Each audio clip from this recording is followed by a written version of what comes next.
Në 13 gusht 2025 paradite sapo Geron Meçe zbret nga apartamenti i tij një komando e përbërë nga disa djem të bërshëm, të cilët marrin në trup një lek me mbishkrimin Byroja Kombëtare e Hetimit e prisnin në obor. Sapo e panë e morën me forcë dhe e hipën në një autostradë të zezë, duke i thënë se do të paraqitej në ambientet e prokurorisë së posaçme.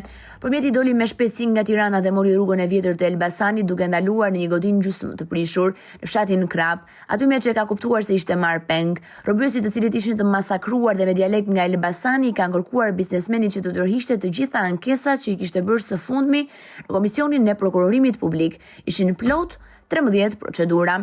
Geron Meçe ishte i friksuar në kulm dhe ka kontaktuar me stafin e tij, duke kërkuar që të bënin të gjitha tërheqjet e ankimimeve.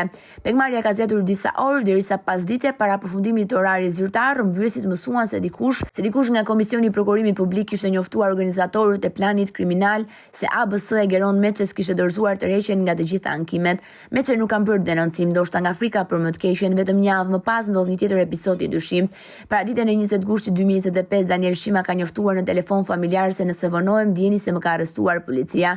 Familjarët kanë kërkuar më shumë informacione pranë policisë së Tiranës, por ka rezultuar që Daniel Shima nuk ishte arrestuar dhe nuk gjendej në asnjë komisariat.